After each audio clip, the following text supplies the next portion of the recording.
The blade pressed against Samantha Robinson's throat as she stood frozen in the great hall, her breath catching as Edward Williams stepped between her and the intruder who had breached the castle walls. The knight's sword gleamed in the firelight, his stance protective yet deadly calm. This was the moment that would define everything, the culmination of weeks that had transformed a desperate servant girl into something far more precious than she had ever dared imagine. But to understand how a woman who had begged to sleep in the stables came to stand at the heart of such danger, we must return to where it all began, to that rain-soaked evening when desperation drove her to the castle gates with nothing but hope and hollow pride. The autumn rain fell in relentless sheets across the countryside, turning the roads to rivers of mud and misery. Samantha Robinson pulled her threadbare cloak tighter around her shoulders as she approached the imposing gates of Blackmore Castle, her stomach cramping with hunger that had become her constant companion these past 3 days. The leather satchel containing her few possessions felt heavier with each step, waterlogged and weighing down her already weary frame. She had walked for 2 days to reach this place, following rumors of a lord who might have need of additional servants. Her previous position had ended abruptly when her master's estate fell to creditors, leaving her and a dozen other servants to scatter like leaves before the wind. Some had family to return to. Others had skills that would see them welcomed elsewhere. Samantha had neither. The guards at the gate looked her over with the practiced indifference of men accustomed to turning away the desperate. She straightened her spine despite the exhaustion that threatened to buckle her knees, forcing her voice to carry across the courtyard with more confidence than she felt. "I seek an audience with Lord Edward Williams," she called out, her words cutting through the sound of rain against stone. "I offer my services as a servant." The older guard, his beard streaked with gray, stepped forward with a skeptical frown. "Lord Williams has no need of additional staff, girl. Best you move along before the weather worsens." Samantha felt something desperate and fierce rise in her chest. She had nowhere else to go, no other prospects waiting beyond these walls. The thought of another night spent shivering beneath some inadequate shelter, of waking to another day of uncertainty and hunger, filled her with a determination that surprised even herself. "I'll sleep in the stables," she said, her voice carrying clearly despite the rain. "Just give me work, any work. I can cook, clean, tend animals, mend clothes. I ask for nothing but shelter and enough food to keep me standing. Before we see how this ends, tell us where you're watching from and hype this video in the comments." The guards exchanged glances, and something in the older one's expression softened slightly. Perhaps he recognized the particular kind of desperation that drove someone to make such an offer. Perhaps he simply pitied her bedraggled state. Whatever the reason, he gestured for her to wait while he disappeared through a smaller door set within the main gate. Minutes passed like hours as Samantha stood in the rain, watching water stream from the castle's ancient stones. Blackmore Castle rose before her, like something from the old stories, all towering walls and narrow windows that seemed to watch her with dark judgment. She had heard tales of Lord Edward Williams, a knight who had earned his lands through service in distant wars, a man known for his fair dealings but also his exacting standards. When the guard returned, he was not alone. A tall figure emerged from the shadows of the gatehouse, moving with the fluid precision of a trained warrior despite the casual way he wore his authority. Lord Edward Williams was younger than she had expected, perhaps 30 years to her 22, with dark hair that caught the torchlight and eyes that seemed to take in everything at once. He studied her for a long moment, his gaze neither cruel nor kind, simply assessing. She met his eyes steadily, refusing to look away despite the way her heart hammered against her ribs. Something about his presence commanded attention, demanded honesty, and she found herself standing straighter under his scrutiny. "You would sleep in the stables," he said finally, his voice carrying the educated accent of nobility, but lacking the dismissive tone she had expected. "Yes, my lord," she replied. "I ask for nothing more than the chance to prove my worth through honest work." "And if I have no work for you?" The question hung in the air between them like a challenge. Samantha felt the weight of her circumstances pressing down on her. The knowledge that this might be her last opportunity to secure any kind of future. She thought of the long road that had brought her here, of the choices that had led to this moment of standing before a stranger and laying bare her desperation. "Then I will find a way to make myself useful," she said. I will work harder than any servant you have ever employed. I will ask for nothing beyond what I earn." Something shifted in Edward Williams' expression, though she could not have named what she saw there.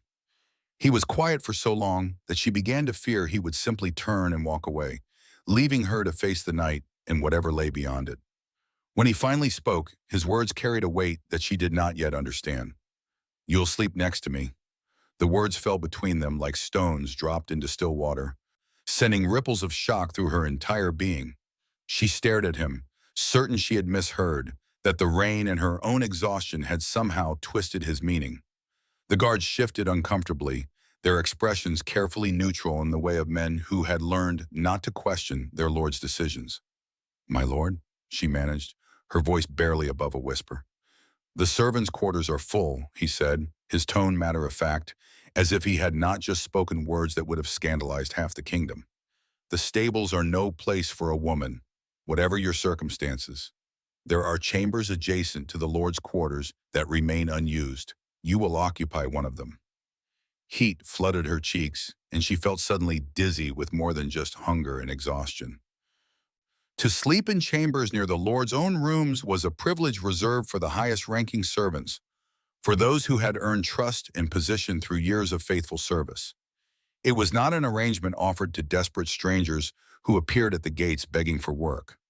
"My lord, I could not presume," she began, but he cut her off with a gesture. "You offered to sleep in the stables rather than face another night without shelter," he said. "That speaks to a particular kind of courage, or perhaps foolishness. Either way, it deserves better than a bed of straw among the horses." The older guard stepped forward, clearing his throat with obvious discomfort. "My lord, perhaps the kitchen quarters would be more appropriate for a new servant." Edward Williams turned his attention to the guard, and something in his gaze made the man step back slightly. "I am quite capable of determining appropriate arrangements for my own household, Roy Bailey. See that chambers are prepared and that she is provided with dry clothing and a meal." Roy Bailey nodded quickly, gesturing for Samantha to follow him through the gates. She moved as if in a dream, still struggling to understand what had just transpired. As they crossed the courtyard, she caught glimpses of other servants watching from doorways and windows, their faces reflecting varying degrees of curiosity and disapproval. The castle's interior was a maze of stone corridors and flickering torchlight, far grander than anywhere she had ever lived or worked. Roy Bailey led her through passages lined with tapestries that depicted scenes of hunting and warfare, past chambers filled with furniture that spoke of wealth and refinement. She tried to memorize the route, knowing she would need to navigate these halls on her own soon enough. The chamber he showed her to was small but comfortable, with a narrow bed, a wooden chest, and a window that looked out over the castle's inner courtyard. After months of uncertainty and the prospect of sleeping rough, it seemed impossibly luxurious. A fire had already been laid in the small hearth, filling the room with warmth that seemed to seep into her very bones. "There will be clothing brought for you," Roy Bailey said, his manner formal but not unkind. "Lord Williams expects his household to maintain certain standards of appearance. You'll take your meals in the servants' hall and report to the head cook, Ruth Young, at dawn for your duties." When he left her alone, Samantha sank onto the edge of the bed and finally allowed herself to truly absorb what had happened. She had come here expecting rejection, prepared to argue for the right to sleep among animals. Instead, she found herself installed in quarters that many would envy, under the direct protection of a lord who seemed to operate by rules she did not yet understand. The implications of her situation were not lost on her. A young woman living in chambers near the Lord's own rooms would inevitably become the subject of speculation and gossip. Some would assume she had offered more than just her services as a servant to secure such favorable treatment. Others might think her position came with expectations that went far beyond cooking and cleaning. But as she sat in the warmth of her new room, listening to the rain continue its assault on the castle walls, she found she could not bring herself to care about potential gossip. For the first time in months, she was warm and safe, with the promise of steady work and regular meals. Whatever Lord Edward Williams' motivations might be, he had shown her a kindness she had not dared to hope for. A soft knock at the door interrupted her thoughts. A young woman entered, carrying an armload of clothing and a tray of food that made Samantha's mouth water with its rich aromas. The servant was perhaps her own age, with kind eyes and a smile that seemed genuinely welcoming. "I'm Linda Kelly," she said, setting down her burdens with practiced efficiency. "I help manage the household linens and such. Lord Williams thought you might appreciate a hot meal and some dry clothes." Samantha rose quickly, uncertain of the proper protocol. "Thank you, I'm Samantha Robinson." Linda Kelly's smile widened as she began laying out the clothes on the bed. "We heard about your arrival. Quite the entrance, from what Roy Bailey tells it. Not many have the courage to make such bold requests of Lord Williams." "I had little choice in the matter," Samantha admitted. "Desperation makes one bold, I suppose." "Perhaps," Linda Kelly said, but there was something in her tone that suggested she saw more to the situation than simple desperation. "Lord Williams is a good man, though not always an easy one to understand. He has his own way of doing things, his own sense of what's right and proper. Some of the other servants might have opinions about your arrangements, but don't let that trouble you. He's not a man who makes decisions lightly." After Linda Kelly left her alone with the meal and fresh clothing, Samantha allowed herself to eat slowly, savoring each bite of bread and cheese and meat. The clothes fit well enough, simple but well-made garments that marked her clearly as a servant, but also as one under the protection of a prosperous household. As she prepared for sleep in her narrow but comfortable bed, she found herself wondering about the man who had so unexpectedly altered the course of her fate. Edward Williams had looked at her with eyes that seemed to see more than just another desperate woman seeking work. There had been something in his manner, in the way he had overruled his own guard's suggestions, that spoke to depths she had not yet begun to fathom. The next morning dawned clear and cold, with frost covering the courtyard stones like scattered diamonds. Samantha rose before dawn, as was her habit, and made her way through the castle's corridors to find the kitchens.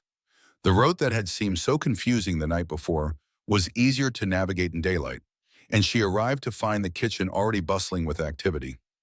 Ruth Young proved to be a woman of middle years with graying hair and the kind of commanding presence that came from decades of managing large households. She looked Samantha over with sharp eyes that missed nothing, from her carefully arranged hair to the precise way she had laced her boots. "So you're the one who offered to sleep in the stables," Ruth Young said without preamble. "That took either great courage or great foolishness." "Perhaps both," Samantha replied, meeting the older woman's gaze steadily. "But I meant what I said. I'll work harder than anyone you've ever employed." Ruth Young studied her for a moment longer, then nodded briskly. "We'll see about that. I've got 20 years of experience separating those who can work from those who merely claim they can. You'll start with the morning bread and work your way through whatever tasks I set you. No complaints, no excuses, no special treatment despite your unusual living arrangements." The warning was clear, and Samantha appreciated the directness of it. She had expected that her proximity to Lord Williams's chambers would create complications, and she was grateful to find at least one person willing to address the situation openly rather than whisper about it behind her back. The work proved both familiar and challenging. She had experience in kitchens, but never one that served a household of this size and complexity. There were dozens of people to feed, from the Lord himself down to the stable boys, and each meal required careful planning and precise execution. Ruth Young set a demanding pace, but she was also quick to offer guidance when Samantha struggled with unfamiliar procedures. As the morning progressed, Samantha became aware of the subtle dynamics that governed the castle's daily life. The servants formed their own hierarchy, with clear lines of authority and responsibility that had been established over years of working together. Her sudden appearance and unusual circumstances had disrupted that careful balance, creating ripples of uncertainty and speculation. Some of the servants were openly curious, asking careful questions about her background and how she had come to secure such favorable treatment from Lord Williams. Others were more reserved, watching her with expressions that ranged from skeptical to openly disapproving. She understood their reactions, even sympathized with them. In their position, she might have felt the same way about a stranger who had somehow bypassed the normal channels of employment and advancement. It was nearly midday when she encountered Lord Williams again. She was carrying a tray of fresh bread to the great hall when she saw him speaking with several men who bore the bearing of knights or minor nobles. He was dressed for riding. in practical clothes that nonetheless spoke to his rank and position. When his eyes met hers across the hall, she felt that same strange jolt of recognition she had experienced the night before. He excused himself from his companions and approached her, his manner formal but not unfriendly. "How are you finding your new position, Samantha Robinson?" The use of her full name, spoken in his measured tones, sent an unexpected warmth through her. "Very well, my lord. Ruth Young has been most helpful in explaining my duties." "Ruth Young is an excellent judge of character," he said. "If she has accepted you into her domain, you may consider yourself truly employed here." There was something in his tone that suggested deeper meaning, but before she could respond, one of his companions approached with obvious impatience. Henry Clark was a man of perhaps 40 years, with the kind of bearing that spoke to military experience in noble birth. His eyes moved over Samantha with an assessment that made her skin crawl. "Edward, surely you have more pressing matters than discussing kitchen duties with servants," Henry Clark said, his tone carrying just enough deference to avoid outright rudeness while making his disapproval clear. "I make it a point to know all members of my household," Edward Williams replied, his voice carrying a subtle warning that Henry Clark either missed or chose to ignore. "Of course," Henry Clark said, his smile not reaching his eyes as he looked at Samantha again, though some members seemed to warrant more personal attention than others. The implication in his words was unmistakable, and Samantha felt heat flood her cheeks. She kept her eyes lowered, uncertain whether speaking would make the situation better or worse. The silence stretched uncomfortably until Edward Williams broke it with words that carried the weight of absolute authority. "I trust you have pressing business elsewhere, Henry Clark. As do I." The dismissal was clear and final. Henry Clark's jaw tightened, but he bowed slightly and withdrew, leaving Samantha alone with Lord Williams in a moment that felt charged with unspoken tension. "Pay no attention to men like Henry Clark," Edward Williams said quietly. "They mistake their own small minds for universal truths."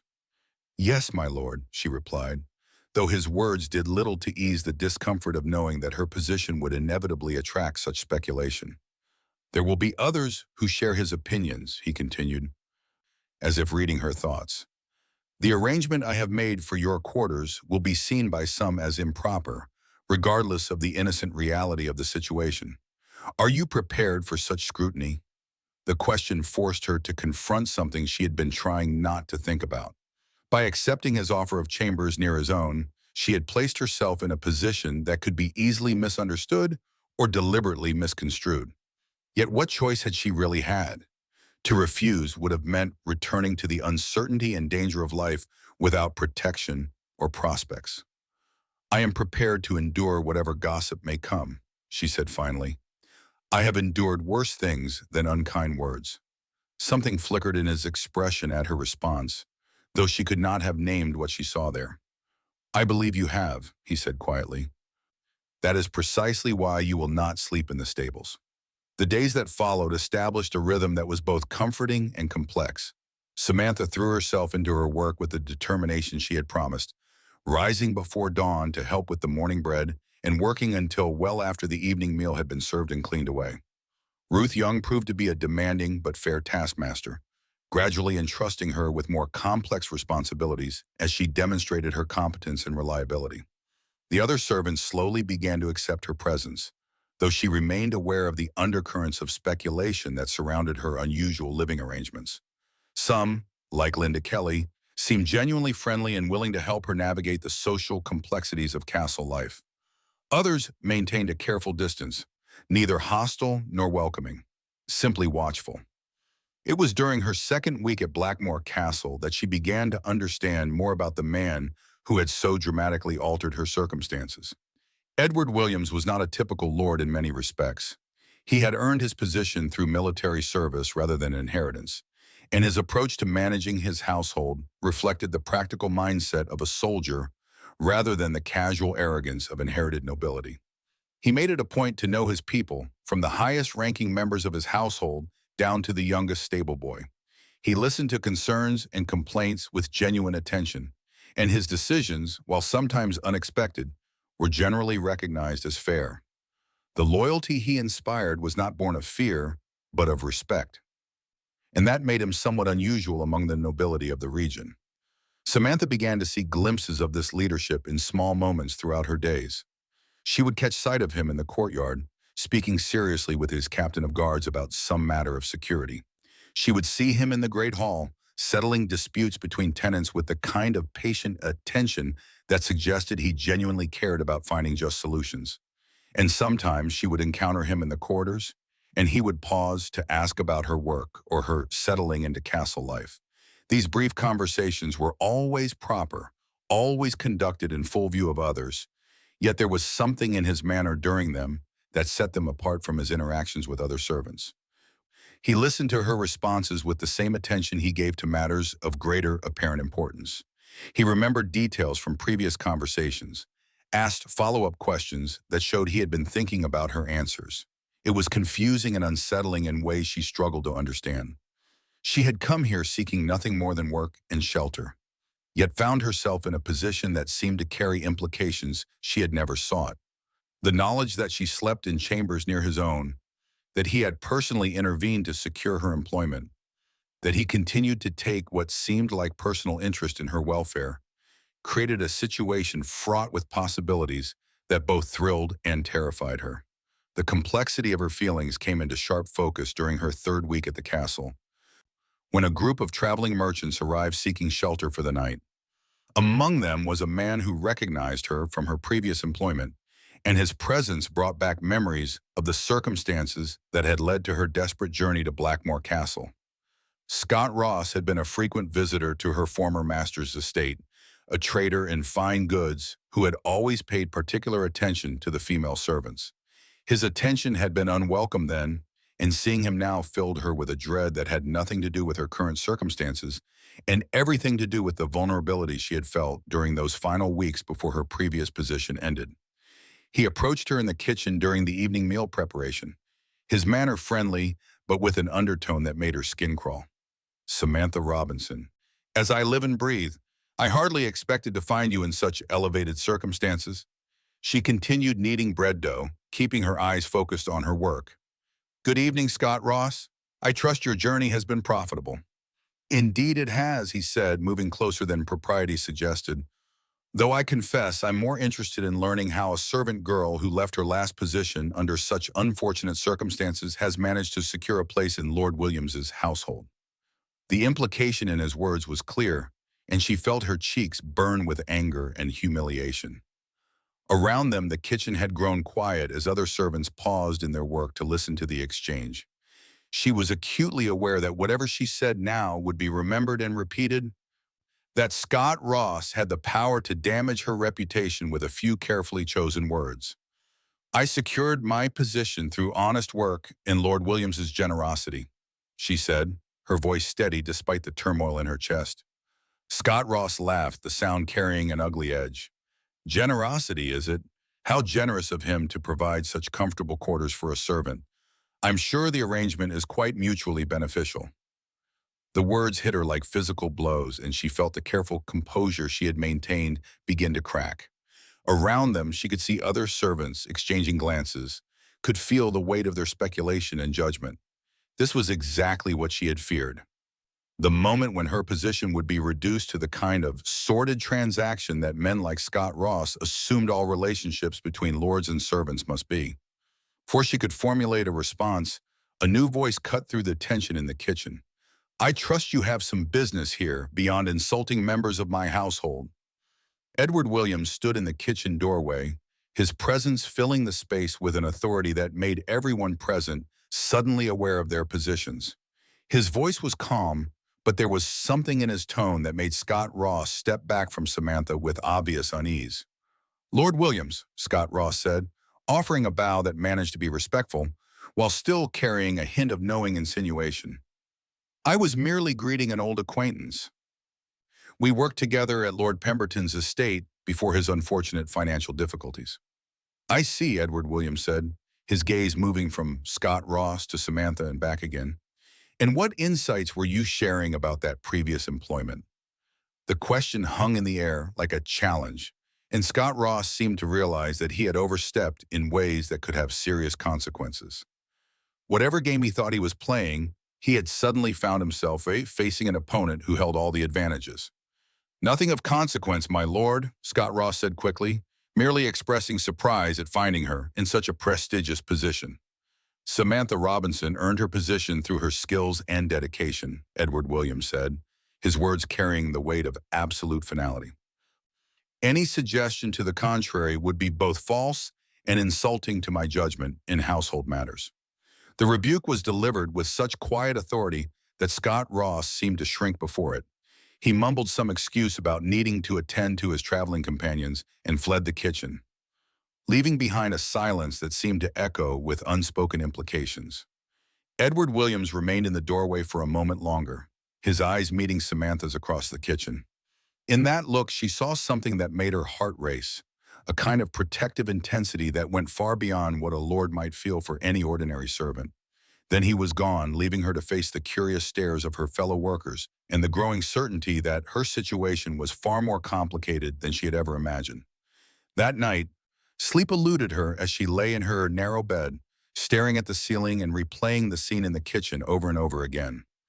Edward Williams' intervention had been swift and decisive, but it had also raised questions that she was not sure she was ready to confront. His defense of her had been more personal than professional, carrying an undertone of protectiveness that suggested his interest in her welfare went beyond that of a lord concerned for any member of his household. The implications of that realization were both thrilling and terrifying. She had come to Blackmore Castle seeking nothing more than work and shelter, yet found herself caught up in something that felt increasingly like a story from the romantic ballads that traveling minstrels sang. The difference was that this was her life, not some tale designed to entertain, and the consequences of whatever was developing between them would be all too real. A soft knock at her door interrupted her restless thoughts. She rose quickly, pulling a robe around her shoulders before opening the door to find Edward Williams standing in the corridor. The sight of him there, in the intimate space outside her chambers, sent her heart racing with a mixture of anticipation and alarm. "My lord," she said, her voice barely above a whisper. "Is something wrong?" "May I come in?" he asked. "There are things we need to discuss, and the corridors are not the place for such conversations." She stepped back to allow him entry, acutely aware of the impropriety of the situation. A lord visiting a servant's chambers at night would provide enough fodder for gossip to last months, yet she found herself unable to refuse his request. Whatever he wanted to discuss, the seriousness in his manner suggested it could not wait for a more appropriate time and place. He closed the door behind him, but remained standing near it, as if aware of the delicate nature of their situation. In the soft light from her single candle, he looked younger somehow, less like the commanding lord she had come to know, and more like a man struggling with uncertainties of his own. "What Scott Ross implied tonight," he began, then stopped, running a hand through his dark hair. "I want you to know that I am aware of how our arrangement must appear to others. The chambers I have provided for you, the attention I have shown to your welfare, all of it can be easily misunderstood by those who choose to see impropriety where none exists." "I understand, my lord," she said softly. "I have been aware of the speculation since my first day here." "Have you regretted accepting my offer?" he asked, his eyes searching her face in the candlelight. "Would you prefer different arrangements? Something that would not subject you to such scrutiny?" The question forced her to confront feelings she had been trying to ignore. The truth was that despite the complications and gossip, despite the way men like Scott Ross and Henry Clark looked at her with knowing speculation, she had never felt safer or more valued than she did here at Blackmore Castle. The work was demanding but rewarding. The other servants had largely accepted her presence, and Edward Williams himself had shown her a kindness that went far beyond mere duty. "No," she said finally, "I do not regret accepting your offer. Whatever others may think or say, I know the truth of my situation. I have done nothing to be ashamed of, and neither have you." Something shifted in his expression at her words, and she saw a flash of something that looked almost like relief. "You have more courage than most would in your position," he said quietly. "That courage is part of what drew my attention from the first moment I saw you standing in the rain, demanding work rather than charity." "I had little choice but to be brave," she replied. "Fear would not have secured me employment or shelter." "Perhaps," he said, But many people faced with such circumstances would have chosen desperation over dignity. You chose to maintain your self-respect even when offering to sleep among animals. That spoke to something in your character that I found compelling. The word hung between them, loaded with implications that neither of them seemed ready to fully acknowledge. Samantha felt her breath catch as she met his eyes, seeing in them a warmth that had nothing to do with mere lordly benevolence and everything to do with the kind of personal interest that could change everything. "My lord," she began, but he held up a hand to stop her. "Edward," he said, "when we are alone like this, when we are speaking as we are now, I would prefer you call me Edward." The request was simple, yet it represented a crossing of boundaries that could not be easily uncrossed.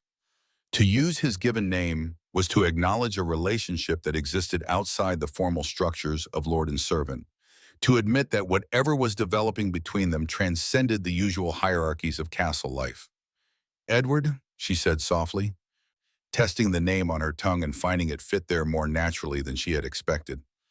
He smiled at her use of his name, an expression that transformed his entire face and made him look almost boyish despite his 30 years. "There is something else I need to tell you," he said, "something that may help you understand why he was so quick to offer you protection and position here." She waited, sensing that whatever he was about to reveal would be significant, perhaps even dangerous in its implications. "I was not always a lord," he began. "I earned my position through military service.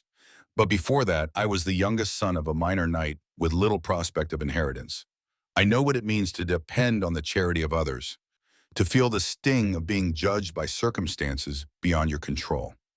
The admission surprised her, though it explained much about his manner and his approach to leadership. She had sensed that he was different from other nobles she had encountered, more grounded and practical, less concerned with the arbitrary privileges of birth.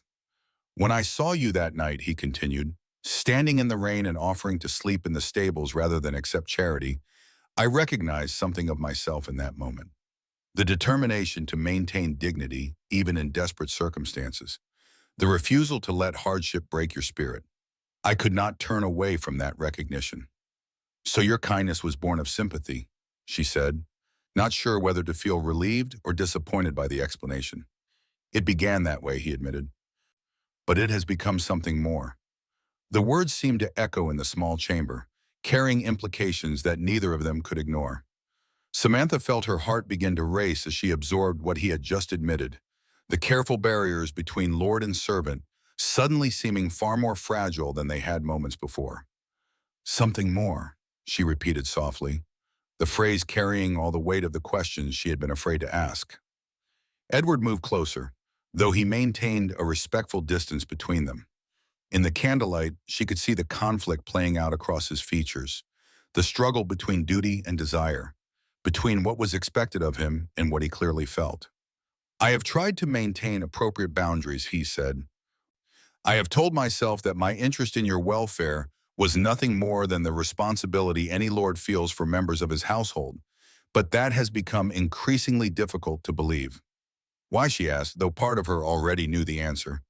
"Because I find myself thinking about you at inappropriate times," he said, his voice low and intense. "Because I look forward to our brief encounters in ways that have nothing to do with household management. Because when that fool Scott Ross implied that you had traded favors for position, I wanted to challenge him to combat for the insult." The admission sent heat flooding through her, a mixture of excitement and terror at having her own growing feelings reflected back to her. She had tried to tell herself that her awareness of him, her anticipation of their conversations, her sense of safety in his presence, were nothing more than natural gratitude to a generous employer. But his words forced her to confront the truth that her feelings had developed far beyond mere appreciation. "Edward," she said, his name feeling natural on her lips now, "what are you saying?"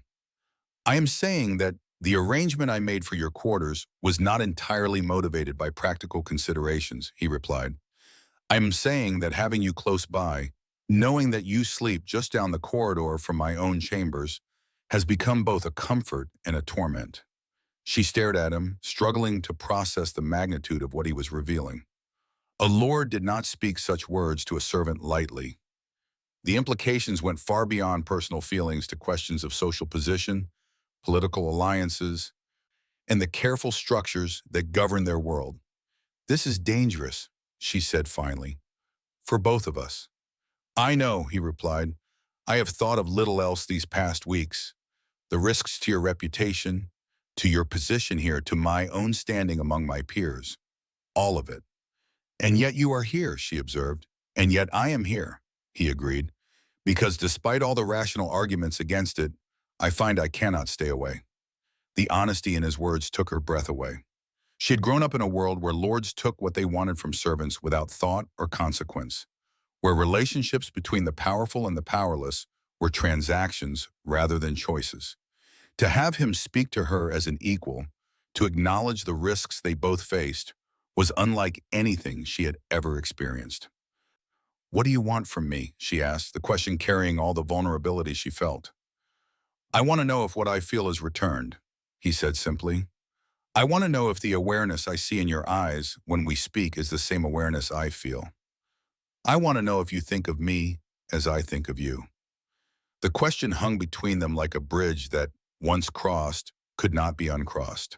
She thought of the past weeks, of the way her pulse quickened when she saw him, of how she found herself listening for his voice in the corridors, of the dreams that had begun to visit her in the quiet hours before dawn. "Yes," she said softly, "what you feel is returned." The simple admission seemed to release something in both of them. Edward stepped closer, close enough that she could see the flecks of gold in his dark eyes, could catch the scent of leather and wool that clung to his clothes. "Then we face a choice," he said. "We can pretend this conversation never happened, maintain the boundaries that society expects, and hope that these feelings fade with time. Or we can acknowledge what is between us and find a way to navigate the complications that will inevitably follow." "What complications?" she asked, though she suspected she already knew. "A lord who becomes involved with a servant faces questions about his judgment, his fitness to lead," he said. "His political alliances may be affected, his marriage prospects certainly will be, and the servant faces accusations of manipulation, of using her position to gain advantage. Both face the possibility of scandal that could destroy reputations and futures. The stark recitation of potential consequences should have been enough to end the conversation, to send them both back to the safety of their prescribed roles. Instead, Samantha found herself thinking of all the ways her life had already been shaped by the expectations and limitations others had placed on her. "I have faced scandal before," she said. "I have been judged by people who knew nothing of my true circumstances. I have learned that reputation is often less about truth than about what others choose to believe. And I have learned that a life lived entirely according to others' expectations is no life at all," Edward replied. "I earn it in my position through my own actions, not through accident of birth. If I am to lose it, let it be through choices I made rather than choices made for me." The decision seemed to crystallize between them without either of them speaking it aloud. They were choosing each other despite the risks, despite the complications, despite the certainty that their path would be difficult and uncertain. Edward reached out slowly, giving her time to step away if she chose. When she remained still, he cupped her face gently in his hands, his thumbs brushing across her cheekbones with a tenderness that made her heart ache. "We will have to be careful," he said softly. "Discreet. The world is not ready for what we are choosing." "I understand," she replied, leaning into his touch, despite the voice in her head that warned of all the ways this could end badly. "There will be those who try to use our relationship against us," he continued. "Men like Henry Clark and Scott Ross who will see opportunity in scandal. Then we must not give them that opportunity," she said with more confidence than she felt.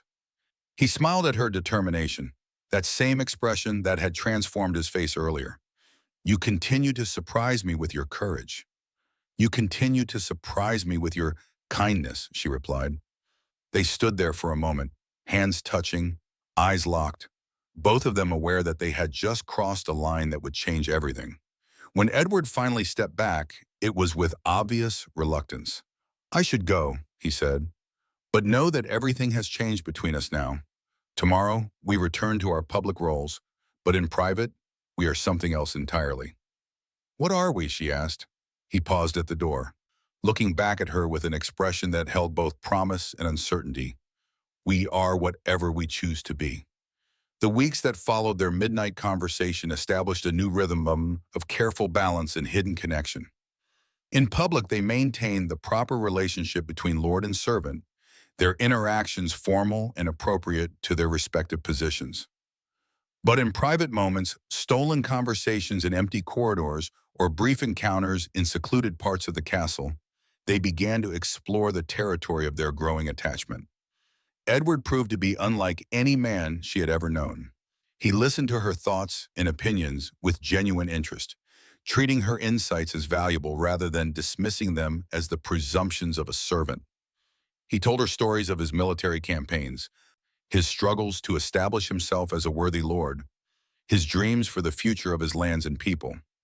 In these conversations, she began to see the full scope of the man behind the title, and her admiration for him deepened into something far more profound. For her part, Samantha found herself opening up in ways she had never thought possible. She told him about her childhood, about the dreams she had harbored before circumstances forced her into service, about the fears and hopes that drove her daily choices. He received these confidences with a respect that made her feel valued in ways that went far beyond her usefulness as a worker. The physical aspect of their relationship developed slowly, carefully, with an awareness of the risks that any discovery would bring. A touch of hands when passing documents, a brief caress when no one was watching, stolen kisses in the shadowed alcoves of the castle's ancient walls. Each contact was precious precisely because it was rare and dangerous. But their careful discretion could not eliminate the growing awareness among the castle's inhabitants that something had changed. Servants who had initially been suspicious of Samantha's position began to watch her interactions with Edward more closely. Some, like Linda Kelly, seemed supportive of whatever was developing, offering subtle assistance in maintaining their privacy. Others, particularly those who had hoped to advance their own positions within the household, viewed her growing influence with resentment. The situation came to a head during Edward's Saints' Day celebration, an annual event that brought together nobles from throughout the region for several days of feasting, entertainment, and political maneuvering. The castle filled with guests, their servants, and all the complications that came with hosting such a gathering. Among the visitors was Evelyn Ortiz, the daughter of a neighboring lord, and a woman who had been considered a potential bride for Edward before his feelings for Samantha had complicated such arrangements. Evelyn Ortiz was beautiful, accomplished, and entirely appropriate as a match for a man of Edward's position. She was also intelligent enough to recognize that something had shifted in Edward's attention since her last visit to Blackmore Castle. Samantha first encountered Evelyn Ortiz in the Great Hall during the preparation for the evening's feast. The noble lady was directing her own servants in the arrangement of gifts she had brought for the celebration, her manner gracious but commanding. When she noticed Samantha overseeing the placement of additional table settings, her eyes sharpened with interest.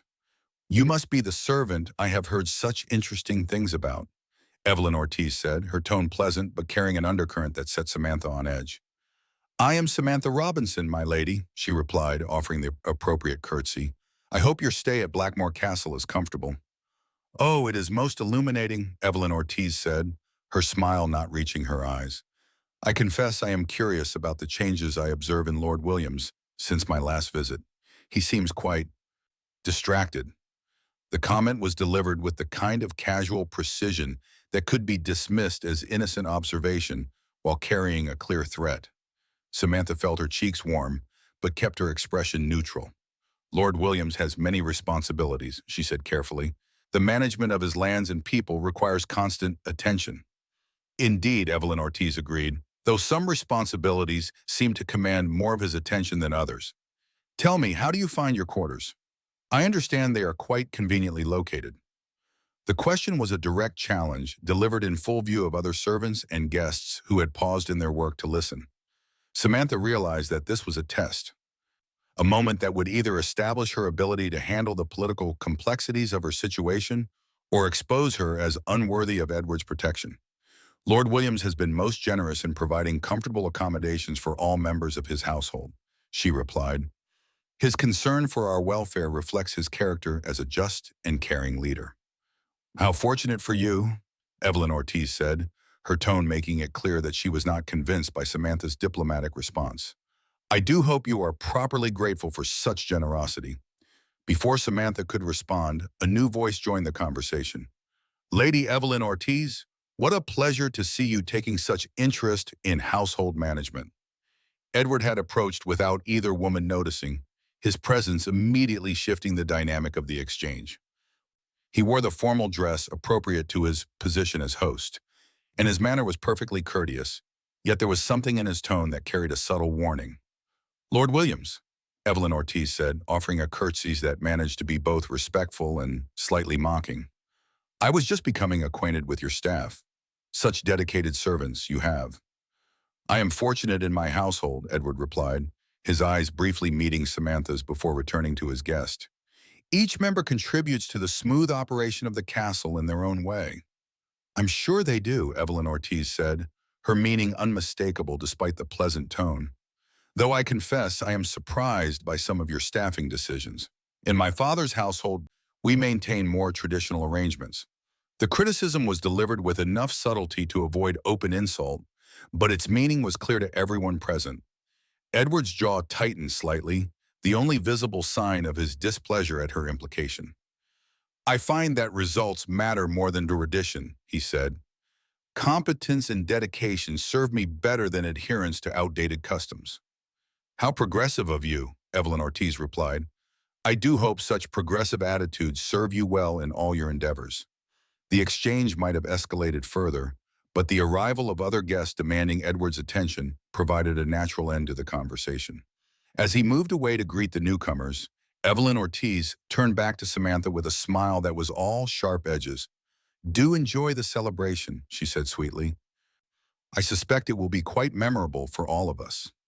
The feast that evening proved to be an elaborate affair, with the great hall filled to capacity with nobles, their retainers, and the accompanying pageantry of medieval celebration. Samantha worked alongside the other servants to ensure that the complex meal service proceeded smoothly, but she remained acutely aware of the undercurrents of tension that Evelyn Ortiz's presence had introduced. From her position, helping to coordinate the serving, she could observe the interactions at the high table where Edward sat with his most important guests. Evelyn Ortiz had been seated in the place of honor to his right, a positioning that spoke to her status as a potential bride and political ally.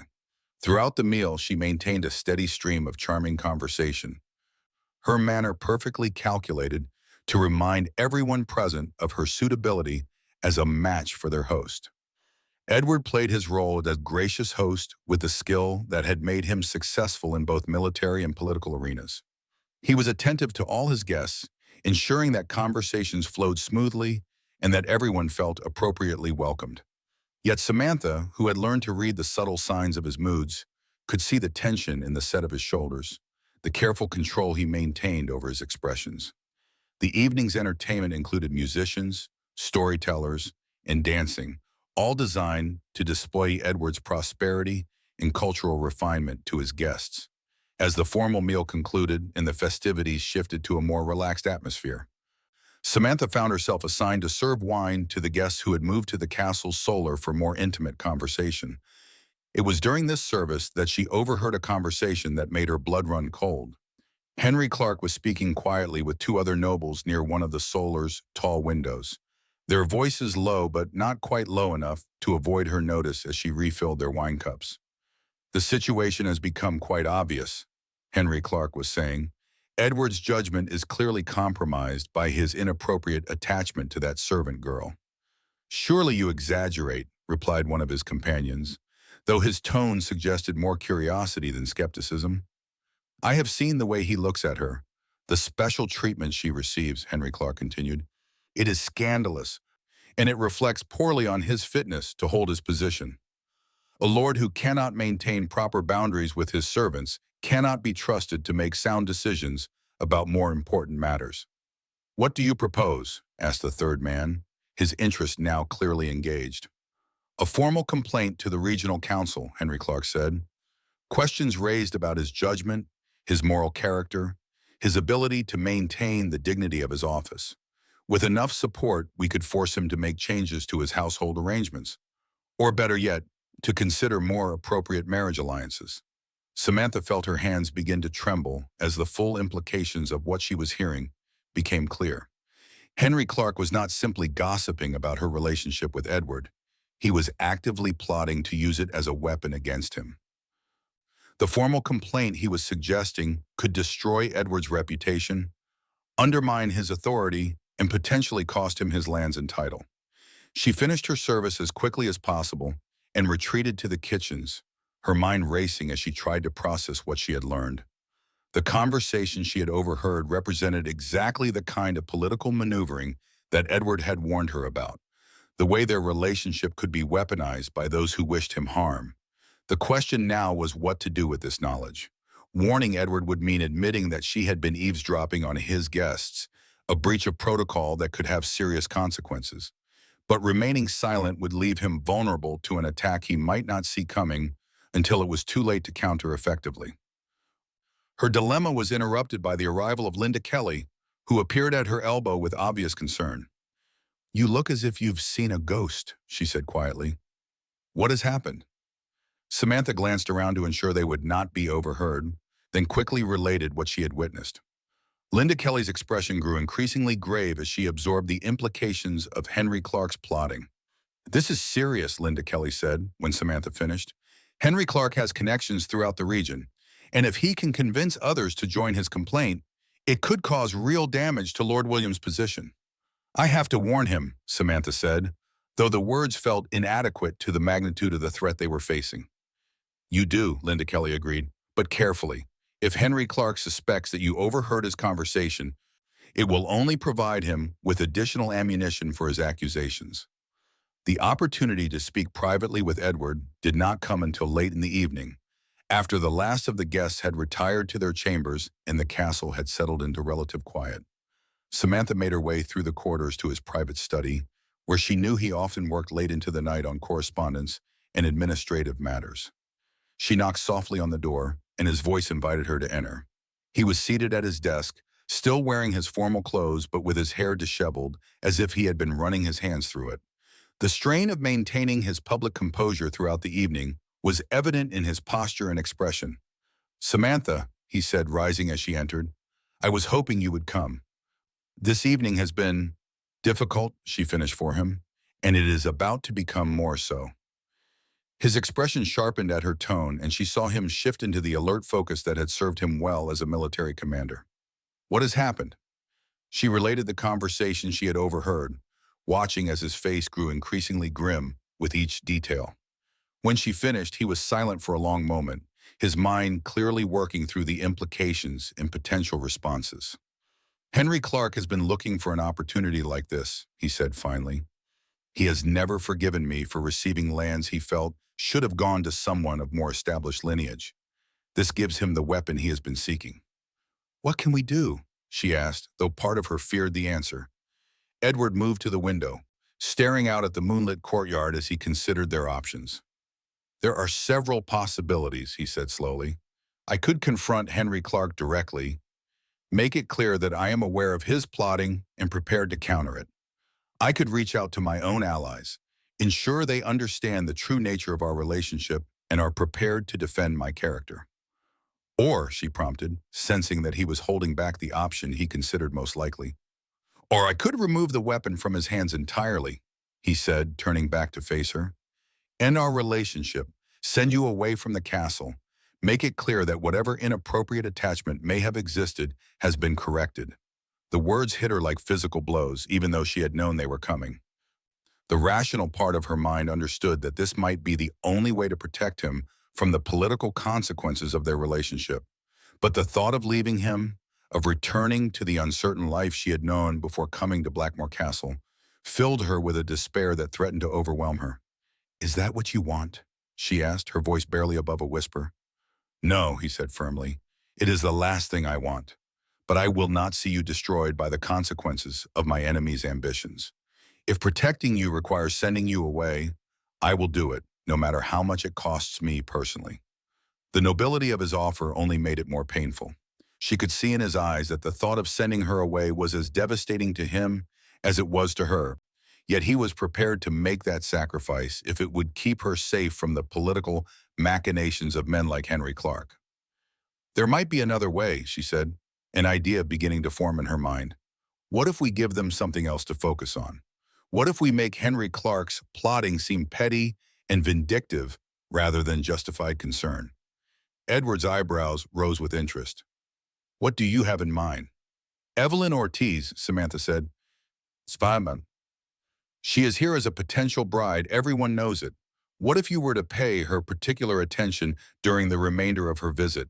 Make it clear that you are seriously considering her as a match. That would certainly shift the focus of gossip, Edward admitted, but it would also raise expectations that I have no intention of fulfilling. Evelyn Ortiz is not a woman who would accept being used as a political convenience. Then we must ensure that she understands the true nature of the situation, Samantha said. If she is as intelligent as she appears, she may be willing to cooperate in exchange for something she values more than marriage to a man who does not love her. Edward studied her face carefully, as if trying to read the full scope of what she was proposing. You are suggesting that we bring her into our confidence? That we trust her with knowledge that could destroy us both if misused? I am suggesting that we give her the opportunity to be an ally rather than an enemy, Samantha replied. She is already suspicious about our relationship. Better to control that knowledge than to let her draw her own conclusions. The plan was risky, potentially catastrophically so, but it offered a path forward that did not require them to sacrifice their relationship to political expediency. Edward considered it for several minutes, weighing the potential benefits against the enormous risks involved. If we do this, he said, finally, there will be no going back. Once we involve Evelyn Ortiz in our affairs, we are committed to seeing it through to whatever conclusion awaits us. I understand, Samantha said, but the alternative is to let Henry Clark dictate our future, and I refuse to give him that power over our lives. Edward's smile was grim but determined. Very well, we will speak to Evelyn Ortiz tomorrow before she has a chance to form her own plans based on what she observed tonight. The next morning dawned gray and overcast, with clouds that promised rain before the day was through. Samantha rose early and went about her normal duties, but her mind remained focused on the conversation that would determine the future of her relationship with Edward. Everything depended on Evelyn Ortiz's reaction to their proposal, on her willingness to see past the scandal to the political realities that governed all their lives. The opportunity came during the midday meal when Edward requested a private audience with Evelyn Ortiz in his study. Samantha was summoned to serve refreshments, a transparent excuse that allowed her to be present for the crucial conversation. Evelyn Ortiz arrived dressed in a gown that emphasized both her beauty and her status, her manner gracious but watchful. She accepted the offered chair and refreshments with the practiced ease of someone accustomed to formal negotiations, though her eyes remained alert to the undercurrents of the situation. I confess I am intrigued by this request for privacy, she said once they were settled. Such meetings often precede either marriage proposals or declarations of war. Neither, I hope, Edward replied, though what I wish to discuss with you touches on both politics and personal matters. How fascinating, Evelyn Ortiz said, her tone carefully neutral. Please proceed. Edward glanced at Samantha, who nodded encouragingly, then turned back to their guest. I believe you have formed certain conclusions about my relationship with Samantha Robinson. I would like to discuss those conclusions with you directly rather than allowing them to develop through speculation and gossip. Evelyn Ortiz's eyebrows rose slightly, but her expression remained composed. I have observed that you show her unusual consideration for a servant. The implications of such consideration are obvious to anyone with eyes to see. And what do you intend to do with those observations? Edward asked. That depends entirely on what you are prepared to offer in exchange for my discretion, Evelyn Ortiz replied, her words confirming that she had indeed been considering how to use her knowledge to her advantage. What is it that you want? Samantha asked, speaking for the first time since the conversation began. Evelyn Ortiz turned her attention to Samantha with obvious interest. You speak as if you have the authority to negotiate on Lord William's behalf. How interesting. She speaks because this concerns her as much as it concerns me, Edward said firmly. Whatever arrangement we reach must be acceptable to both of us. Very well, Evelyn Ortiz said, settling back in her chair with the air of someone preparing for serious negotiation. What I want is simple enough. I want to be released from the expectation that I will marry you without the social consequences that usually accompany such a rejection. The admission surprised both Edward and Samantha, though for different reasons. Edward had expected demands for political advantage or financial compensation. Samantha had expected jealousy or vindictiveness. Neither had anticipated that Evelyn Ortiz might have her own reasons for wanting to avoid the marriage that everyone assumed she desired. "You do not wish to marry me?" Edward asked, his tone carefully neutral. "I do not wish to marry anyone at present," Evelyn Ortiz replied. "I have other plans for my life, plans that do not include becoming a political wife whose primary function is to provide heirs and manage household affairs. But those plans require me to avoid the scandal of rejecting an advantageous match without cause." "What kind of plans?" Samantha asked, her curiosity overcoming her caution. Evelyn Ortiz smiled, the expression transforming her face from merely beautiful to genuinely engaging. "I wish to establish a school for girls of noble birth, a place where they can receive education in letters and numbers and philosophy, not just the domestic arts considered appropriate for women. Such an endeavor requires both financial resources and social respectability, neither of which I would retain if I were seen as rejecting marriage for frivolous reasons." The revelation cast Evelyn Ortiz in an entirely new light, showing her to be a woman with ambitions that went far beyond the conventional expectations of her gender and station. It also provided the foundation for an alliance that could serve all their interests. "So you propose what exactly?" Edward asked. "A mutually beneficial arrangement," Evelyn Ortiz replied. "I will provide you with protection from gossip and political attacks by making it clear that I am the one ending our potential betrothal. I will cite philosophical differences about the role of women in society, making it appear that you are too progressive for my traditional sensibilities.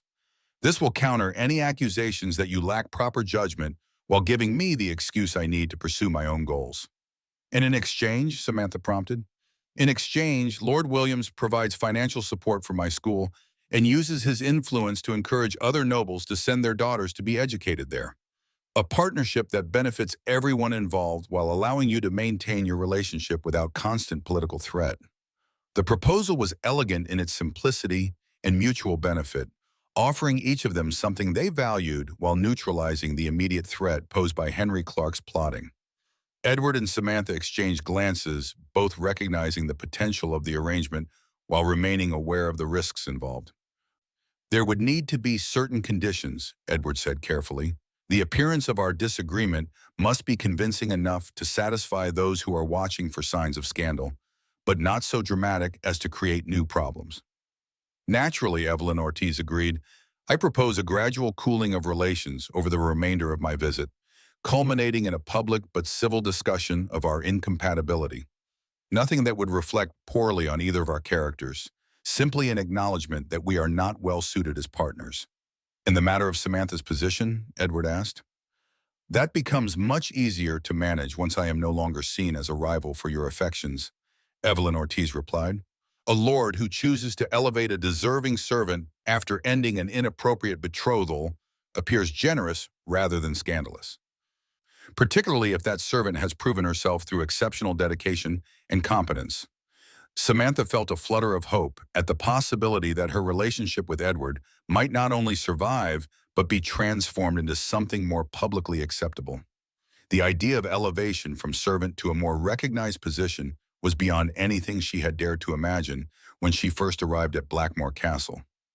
"What sort of elevation did you have in mind?" she asked. "That would depend on your interests and abilities," Evelyn Ortiz said. "You could become the castle's head housekeeper, responsible for training and managing other servants. Or perhaps you have aptitude for managing estate accounts, overseeing agricultural operations, or handling correspondence. Many lords rely on trusted administrators who are not of noble birth but have proven their worth through service." The possibilities she outlined represented a complete transformation of Samantha's prospects, offering not just security but genuine responsibility and respect. More importantly, they provided a framework within which her relationship with Edward could develop without the constant threat of scandal and political manipulation. There is one more consideration, Edward said. Henry Clark and his allies will not simply abandon their plotting because Evelyn Ortiz and I end our potential betrothal. They may shift their focus, but they will not give up their goal of undermining my position. True, Evelyn Ortiz acknowledged, but they will have to find new ammunition for their attacks, and that takes time. Time you can use to strengthen your own political position and build alliances that will make their accusations seem petty and vindictive. How do we know we can trust you? Samantha asked bluntly. What assurance do we have that you will not use what you know against us at some future date? Evelyn Ortiz considered the question seriously before answering. You have my word, which I understand may seem insufficient given the stakes involved. But consider this, my own goals require me to maintain a reputation for honor and reliability. If I were to betray your trust, it would become known, and my ability to establish the school I desire would be compromised. We are bound together by mutual interest and mutual vulnerability. The logic was sound, though the risks remained substantial. Edward and Samantha spent several more minutes discussing details and contingencies, working out the specific steps of their plan and the timeline for its implementation. By the time Evelyn Ortiz left the study, they had established the framework for an alliance that could protect all their interests while allowing them to pursue their individual goals. The remainder of Evelyn Ortiz's visit proceeded according to their carefully orchestrated plan. Edward paid her appropriate attention during public gatherings, but their interactions gradually became more formal and less warm. She, for her part, began to express subtle disagreements with his views on various topics, particularly those related to the proper roles of women in society. The culmination came during the final feast of her visit, when their philosophical differences erupted into a polite but public disagreement about whether women should be educated in subjects beyond domestic management. Edward argued for broader education, while Evelyn Ortiz maintained that such learning was inappropriate for women of good breeding. The argument was perfectly staged, allowing both of them to appear principled while making their incompatibility obvious to all observers. When Evelyn Ortiz announced the following morning that she would not be accepting Lord William's suit due to their fundamental disagreements about proper social order, the news spread quickly through the castle and beyond. Henry Clark's reaction to these developments was everything they had hoped for.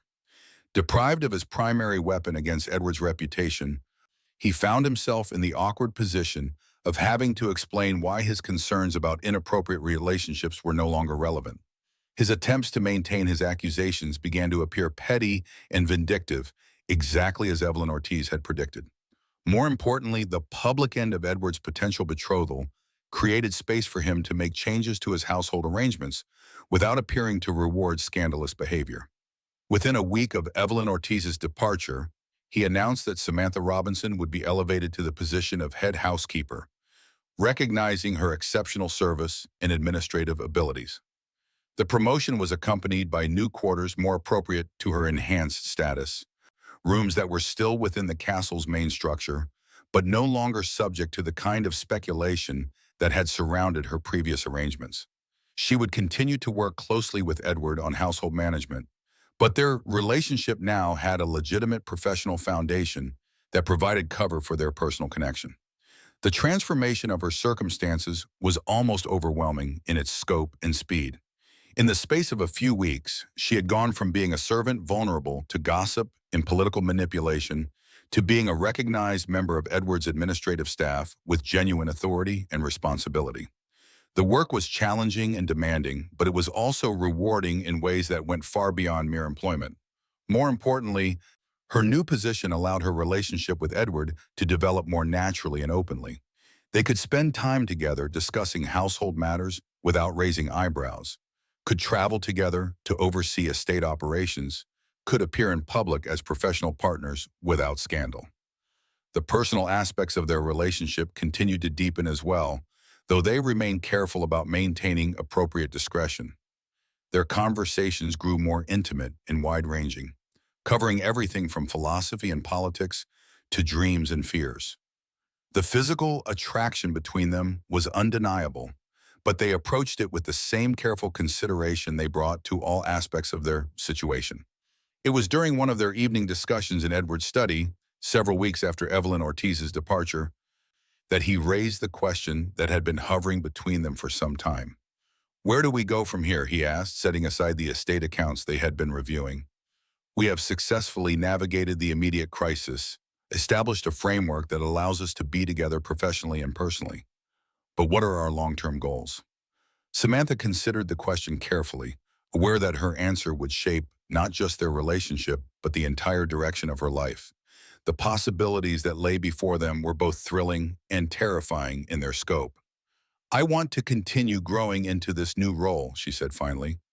"I want to prove that your faith in me was justified, that I can be a true partner in managing your estates and household. And I want our personal relationship to develop naturally without the constant pressure of political considerations and social expectations." "And if that development leads us toward marriage?" he asked quietly. The word hung between them, carrying all the weight of social transformation and personal commitment that it implied. Marriage between a lord and a former servant was not unprecedented, but it was unusual enough to attract attention and potential criticism. "Then we will face that challenge as we have faced all the others," she replied, "together, with careful planning and mutual support." Edward's smile was warm and genuine, free of the careful control he had maintained during the weeks of political maneuvering. "I love your courage," he said, "your refusal to be intimidated by obstacles or limitations."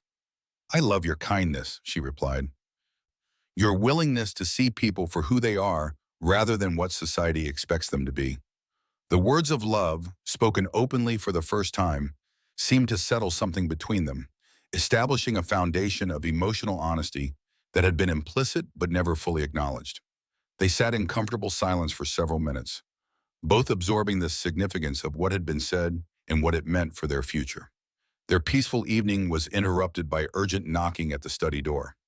Edward called for entry, and Roy Bailey appeared, his face grim with concern. "My lord," he said, "there are armed men approaching the castle. They bear no banners, and their intentions are unclear." Edward rose immediately, his military training taking over as he assessed the potential threat.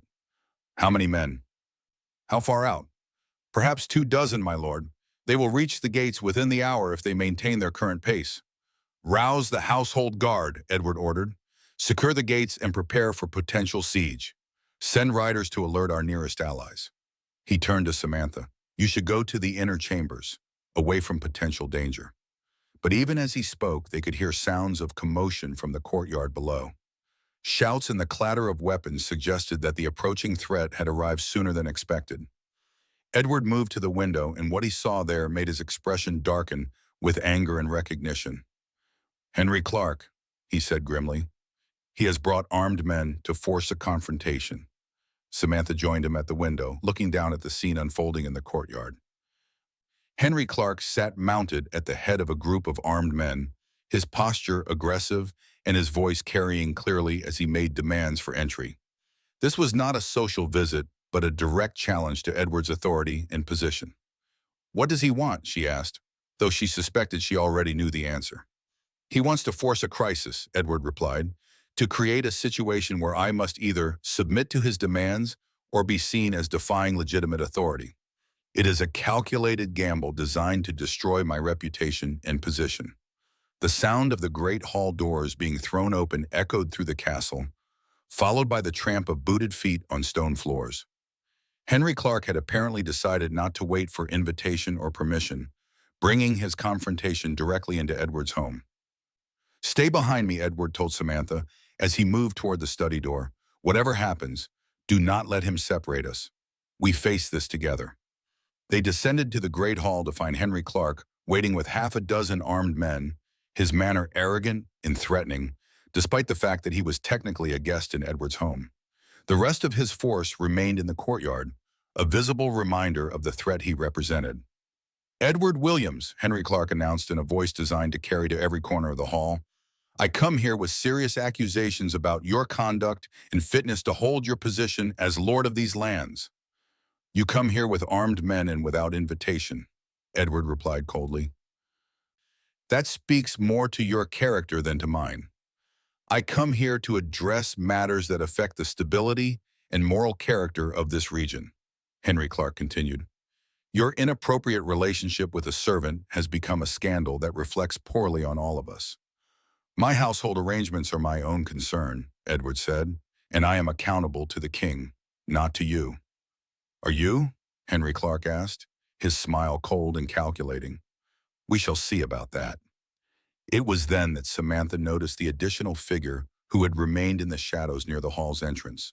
A man in the robes of a church official stepped forward, his presence adding a new dimension to Henry Clark's challenge. I am Father Ronald King, the man announced, and I come here to investigate reports of moral corruption and inappropriate conduct. Such matters fall within the church's jurisdiction, regardless of secular authority. The introduction of religious authority into the confrontation raised the stakes dramatically. The church had significant power to influence political and social standing, and accusations of moral corruption could have consequences that went far beyond simple gossip or political maneuvering. Edward's jaw tightened, but his voice remained steady as he responded. You are welcome to investigate whatever you choose, Father Ronald King. You will find that my conduct has been entirely appropriate to my position and responsibilities. We shall see, Father Ronald King replied. I understand that this woman, he gestured toward Samantha, has been elevated far beyond her proper station, given quarters and authority inappropriate to her birth and background. Samantha Robinson has earned her position through exceptional service and demonstrated competence, Edward said firmly. Her elevation reflects my judgment of her abilities. Nothing more. Your judgment, Henry Clark interjected, has been compromised by inappropriate personal feelings. That compromises your fitness to lead and your ability to make sound decisions about more important matters.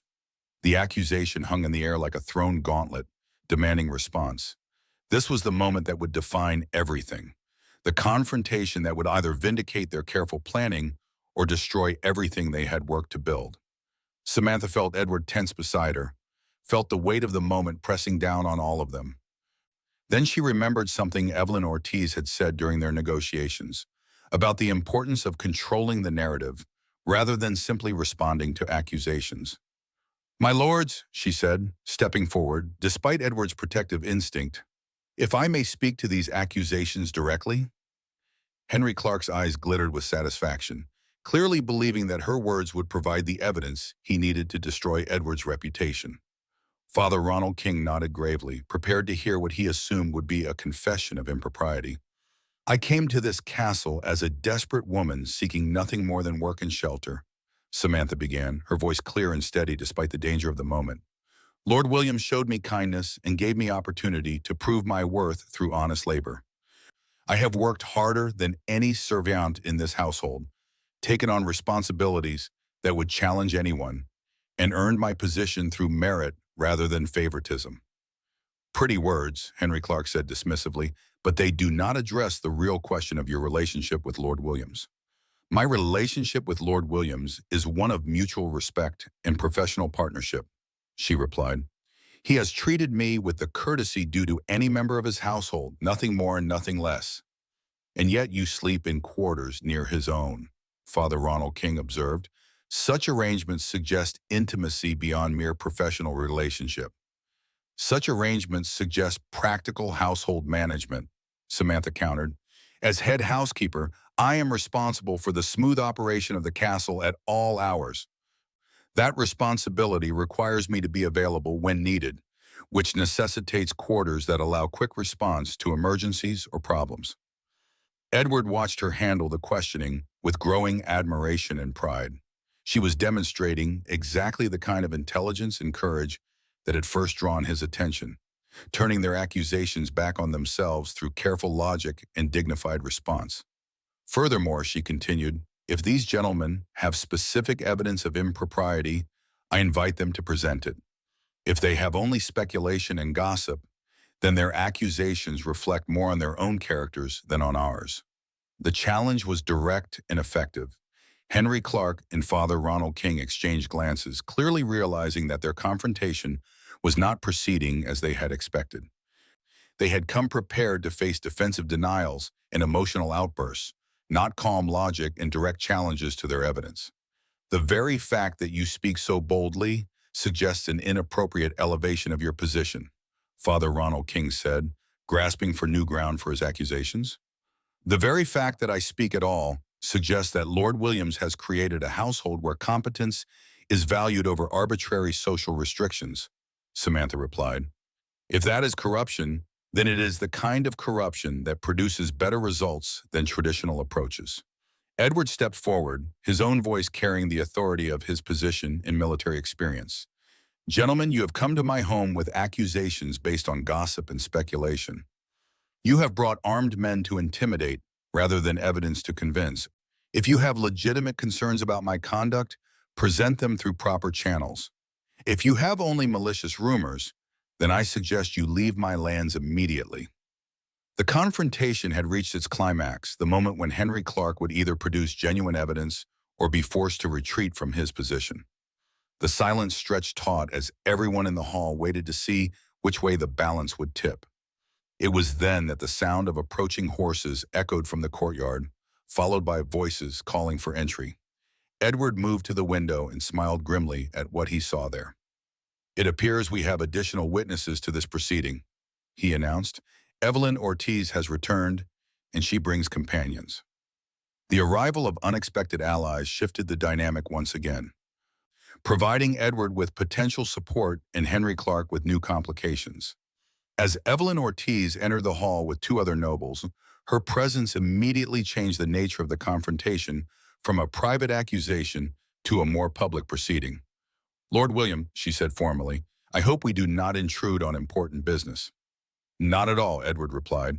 Henry Clark and Father Ronald King were just concluding their investigation into my household management practices.